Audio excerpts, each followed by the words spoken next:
Next, we'll hear from Mr. Eric Tubbs.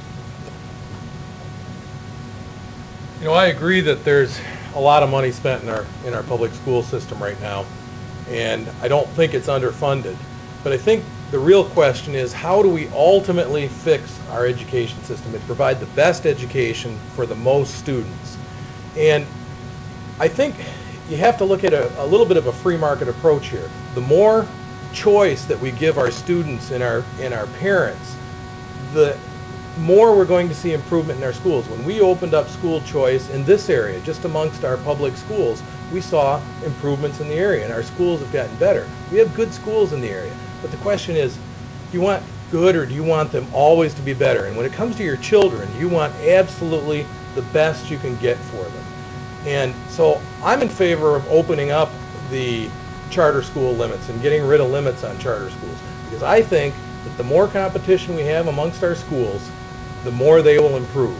And I think that's the long-term solution to our education situation.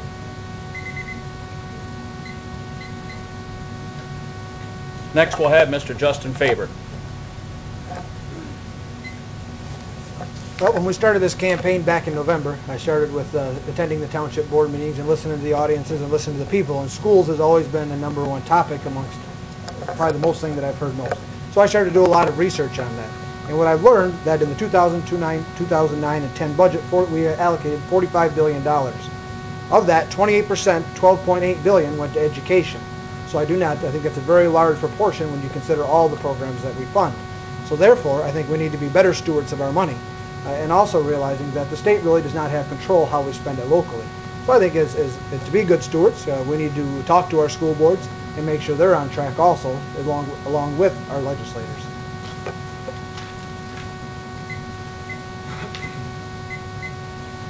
Next, we'll hear from Mr. Al Broughton.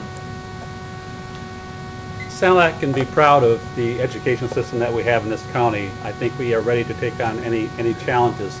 We have boards of education that are dedicated to doing their job, and a great group of staff members and support staff also. You got to remember your bus drivers, cooks, custodians, they all make a school. Our students that are coming to the district come in all stages and all great students that are behind.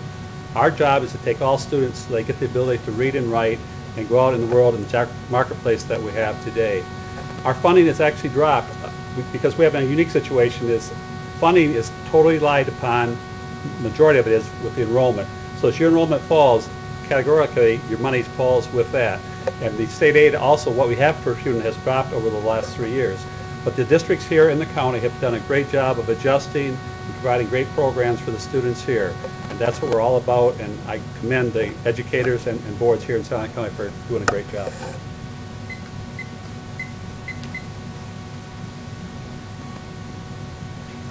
Next, we'll hear from Mr. Alan Lewandowski. Our public schools in the state of Michigan are actually doing a fairly good job with what they have.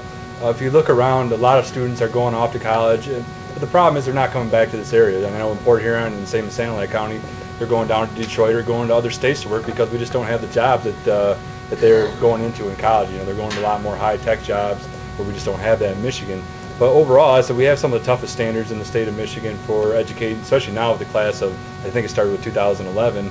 But the problem that we're facing is two problems, really. Is one, we're not catching kids at a young enough age where their problems are, because now they're getting older and they're getting so far behind that it's hard to get them caught back up, and then it costs a lot more, much more money to do that, and you're trying to catch them back up at some point. And the other problem we have is we don't have the same budget schedule as the state of Michigan, and then we face that problem in Port Huron with the city government too, is that I know up here in Sanilac County there was a preschool program that was going to start, and they couldn't start on time because they weren't sure if they were going to have the money, and then come October 1st, a little after October 1st, they found out they were going to get the money, and then they got the money and they started the program in December when it was already half a year was over that those kids missed out on.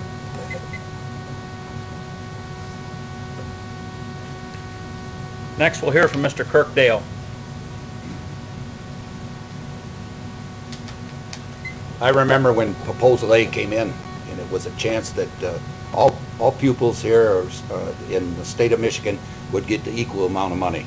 A lot of this legacy cost was set up on a school that had 1,000 students. Now the students are only 500. I did my part. I had 4 children. I think John had 5. People are having smaller families now. I'm open to consolidating schools, just like there's a couple big high schools down in Oakland County that are combined. I foresee that happening here in Sanilac County. I'm taking nothing away from school administrators. I watch each school in Sanilac County working hard with the money they get, but it's going to be difficult, and one of the real problems is the legacy cost. Thank you.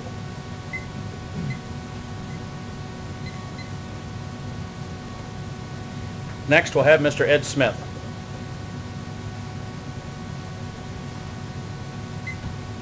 I have very high standards in the educational system.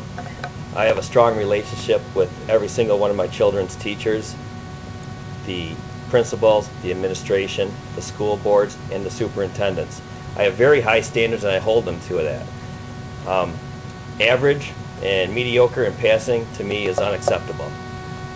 I would take that view to Lansing, to the State Board of Education. Unfortunately, fortunately for us, we do have great school districts and teachers in Sanilac County, but our state education tax dollars go to everybody in the state, and a failing district costs us. I want to make sure that the dollars that we put in reach the students to prepare us for the 21st century.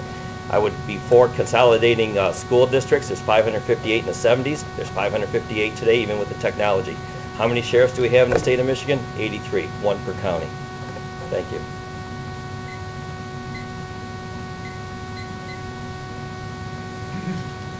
Okay, we'll go on to our state senators candidates here. Again, the question is, with the challenges facing the education system in the state of Michigan, how do you feel that we could correct that? We'll go with Mr. Jeff Mays. Thank you very much. When you deal with education, first and foremost, and sometimes I think we forget this lesson, we need to have an education system that acknowledges the important role of parents working with their schools to help educate our children, first and foremost. Now, as we look at controlling cost and even discuss the idea of sharing services, coming from a community that went from 3 to 2 high schools, let me tell you, those wounds 20 years later are still there. And for you and the communities that you are from, your school is your identity. So as a state, we need to take our funding of our schools and create incentive for those schools that can work together, whether it's full consolidation, sharing of buses, sharing of athletic facilities, sharing of different instructional programs, whether as a district or through the intermediate school district. By using the carrot, parents and school boards and teachers will understand the value of working closer together. In addition to that, we need to see more creativity, as we have in many of our school districts around the state. But creativity isn't necessarily charters alone. Charters, as you'll find, won't locate in rural areas, which will be very, very challenging for our kids.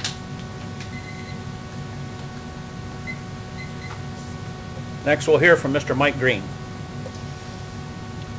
I was asked that question on one of our questionnaires. What's the problem with public education? Is it the unions, or is it maybe we need vouchers? And as I thought on that for a long time, what's the problem with public education? The answer that I came up with was parents is the problem. Parents don't care anymore. They want to go to work. Some of them need to go to work. Some of them do care, but they can't. But the fact is, there are a whole lot of parents that really don't care about their kids. They don't get them up in the morning. They don't help them get their teeth brushed. They certainly don't give them breakfast. And the problem with that leads to the teachers being parents. Free breakfast, free lunch. Almost every child qualifies for that now. Well, what is the answer? There are some good parents. And there are some good parents that would rather have something other than public education. And I think parents ought to have that option.